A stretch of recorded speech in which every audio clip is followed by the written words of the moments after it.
Universal design, how accessibility benefits everyone.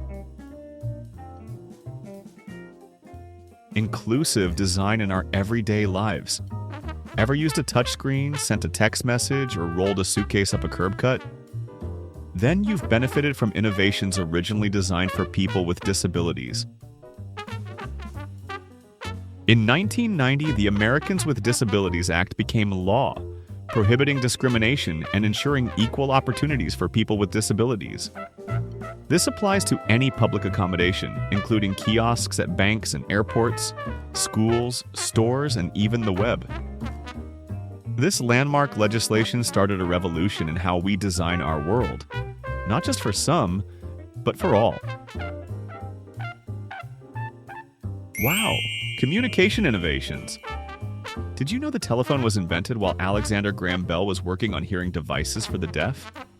And those text messages you send dozens of times a day? They evolved from TTY machines created for deaf communication in the 1960s. Yet another communication innovation. Closed captioning hit television in 1972 for deaf viewers. Now everyone uses captions, whether you're at the gym, learning a new language, or just trying not to wake the baby. Navigation and mobility. In 1967, curb cuts entered our streets for wheelchair users. Today, they're essential for parents with strollers, travelers with luggage, and anyone on wheels. What started as an accommodation became universal infrastructure we can't imagine living without. Computer and internet access. Early text-to-speech synthesis was developed by Homer Dudley at Bell Labs in 1939. The following is a demonstration of the groundbreaking technology called Voder. Video starting. The machine uses only two sounds produced electrically. One of these represents the breath. The other, the vibration of the vocal cords. There are no phonograph records or anything of that sort. Only electrical circuits such as are used in telephone practice. Let's see how you put expression into a sentence. Say, she saw me, with no expression. She saw me. Now say it in answer to these questions. Who saw you? She saw me. Whom did she see? She saw me. Did she see you or hear you? She saw me. Video complete. Years of further research and iteration led to text-to-speech systems created specifically for blind users in 1963. These evolved into the voice assistants we all use today. Siri and Alexa's roots go back a long way. When Apple made VoiceOver a standard feature on iPhones in 2009, it mainstreamed the idea that accessibility features belong in every device, not as special add-ons but as core functionality. Android Talkback is an accessibility feature that was first introduced by Google in 2013 as part of the Android Jelly Bean release. In terms of practical use cases, screen readers can be incredibly helpful for a range of activities. Individuals with visual impairments can use it to navigate social media apps, read articles and news stories, and even play games. The following video is a demonstration of 2 ways blind users can use screen readers. Video start. 2 ways blind people can use a smartphone. First way is to use a screen magnifier. So you just triple tap and it makes everything larger. You can also swipe up from the bottom and do the same thing. Remember that blindness is a spectrum, so not everybody who's blind sees black. The second way is to use a screen reader. Messages, YouTube, Chrome, camera. And it reads everything on the screen for you. Now learn more about blindness or assistive technology, check out the rest of the Live Accessible YouTube channel. End of video. The more we learn about accessibility, the more we understand that it's simply accounting for the largest user group possible. Sometimes that means creating higher contrast color palettes or larger fonts.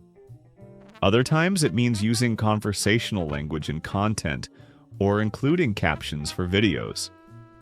It all equals a better experience for anyone who wants to take part.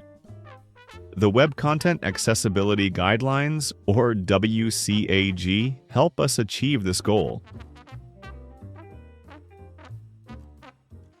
Accessibility. It's not rocket science, it's culture. Build out your base understanding by learning more about the tools used to help navigate and understand the web and digital media. Experiencing screen readers is a useful entry into accessibility, helping gain a more human-centric idea of what's needed to provide the most inclusive product possible.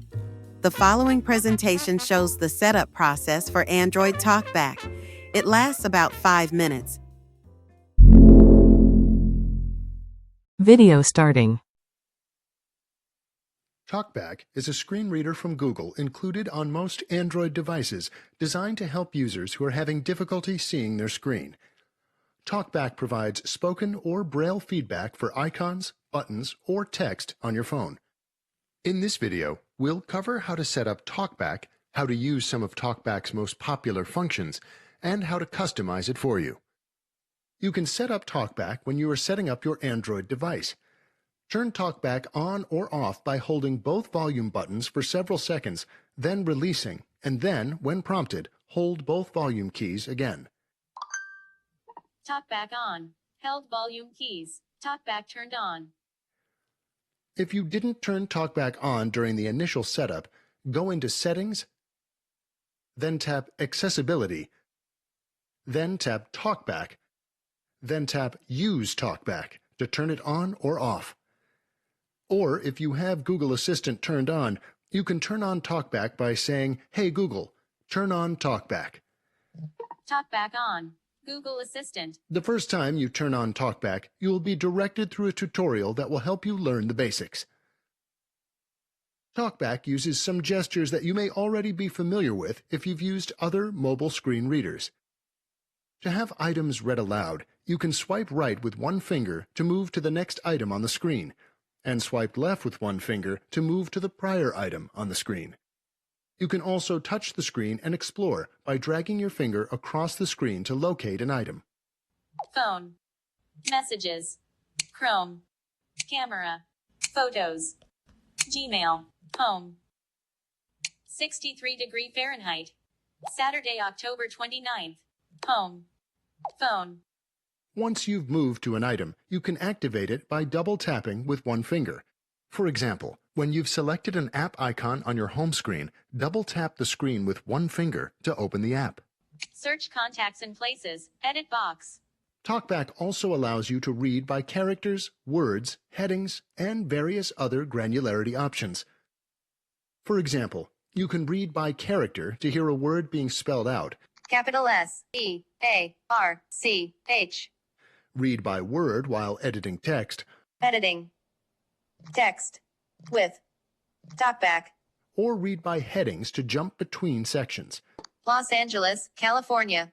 People also ask, is California cold or hot? What months are coldest in California? Different granularity options are available for different content types.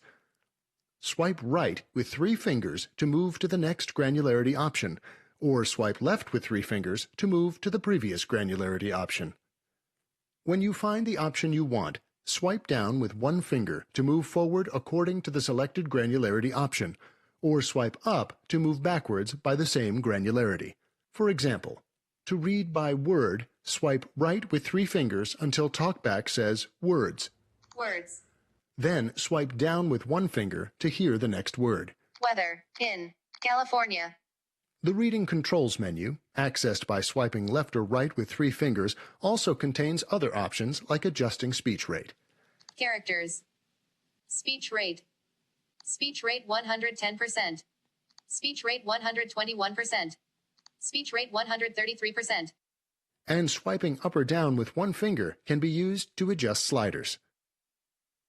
TalkBack offers many customization options and ways to improve productivity. To access TalkBack settings, tap with 3 fingers. Read from next item. Swipe right with one finger until you locate TalkBack settings, then double tap. Copy last spoken phrase. Screen search. Hide screen. Voice commands. Talkback settings. Double tap to activate. Using TalkBack settings, you can connect to a Braille display, configure an on-screen Braille keyboard, customize verbosity options, change which items are in the reading controls menu, or customize gestures. Now that you've perfected navigating with TalkBack and customized it for your needs, you can continue using it with your favorite apps. To get more help with TalkBack or to learn about performing specific tasks, check out the Help Center at g.co/help/talkback. Video has ended. With TalkBack being part of your awareness, also know that there are assistive technologies available for nearly every operating system to bring the digital world to users everywhere. In recent years, tech giants like Microsoft, Apple, and Google have embraced accessibility, not just as compliance, but as innovation. Accessibility features are now selling points, not afterthoughts, with dedicated teams ensuring technology works for everyone. Common benefits from accessibility adoption include improved SEO, higher ROI, and expanding the general reach of the product base by reaching this rarely touched demographic worth $2.6 trillion globally. Yes, that's trillion, with a T. Representation matters. From Jerry Juhl's landmark character role in 1981 to highest ever viewership for the Paralympic Games in 2012, visibility has increased understanding and acceptance of disability as part of human diversity. In entertainment, there are shining stars who helped pave the way for differently abled people to impact the stage, even in scary movies.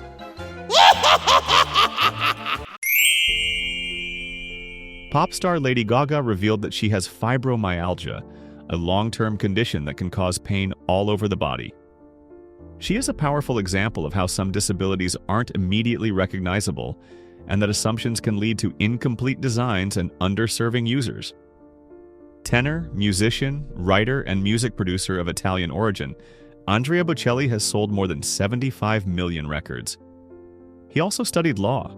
He was born with congenital glaucoma, which left him partially blind. Tragically, at age 12, he suffered a blow during a soccer game that left him completely blind. Bocelli has received numerous awards of international prestige and even has a beach named after him on the Adriatic. Lauren Ridloff is a deaf American actor known for her roles as Connie in the TV series The Walking Dead and Makari in the film Eternals. She starred in the Broadway version of Children of a Lesser God, for which she was nominated for a Tony. She recently made history as the first deaf superhero in the Marvel Cinematic Universe. Kayvon Woodard is an American actor. Woodard, who is deaf, was hired for The Last of Us cinematic series. For his role in the series, Woodard was nominated for the Primetime Emmy Award for Outstanding Guest Actor in a Drama Series, becoming the youngest nominee in the category at age 10, and the second youngest Emmy nominee after Keisha Knight Pulliam for The Cosby Show. He is the first black deaf actor and second deaf actor overall, after Marlee Matlin, to be nominated for an Emmy Award. His performance also earned him an Independent Spirit Award and nominations for a Black Reel TV Award and an NAACP Image Award. In August 2024, Woodard was an honoree of Time's Kid of the Year. Millicent Simmons is an actor best known for her role in the Quiet Place movies. When she was 1 year old, Simmons lost her hearing due to a medication overdose. She then started acting at the age of 12. When it came time for A Quiet Place to be cast, John Krasinski fought for a deaf actress to be cast and made sure the entire cast learned ASL on set. Krasinski used a lot of input from Millicent and her family during the movie's filming. In 2021, Simmons won the Hollywood Critics Association Mid-Season Award for Best Actress, and in 2022, she was named one of the BAFTA Rising Stars. No matter where we are on Earth, accessibility concerns will meet us there. Keep hopes high. The future of accessibility is bright. With artificial intelligence and extended reality all being designed with accessibility in mind from the start, our digital spaces can become more inclusive than ever before. And as our population ages, these innovations will become even more essential for everyone. When we design for human diversity, everyone wins. What begins as an accommodation often becomes innovation that improves life for all. Universal design isn't just about compliance. It's about creating a world that simply works better. How will you look at the world differently now that you know about accessible origins of your favorite technologies? How will you look at someone walking by now that you know about invisible disabilities? Remember, good design is inclusive design. This has been a Beyond Accessibility production. I'm Clyde Alpha, and I'll see you next time. For more information about accessibility and how to engage Beyond A11y's team, visit www.beyond-a11y.com or search Beyond A11y on Twitter and Instagram.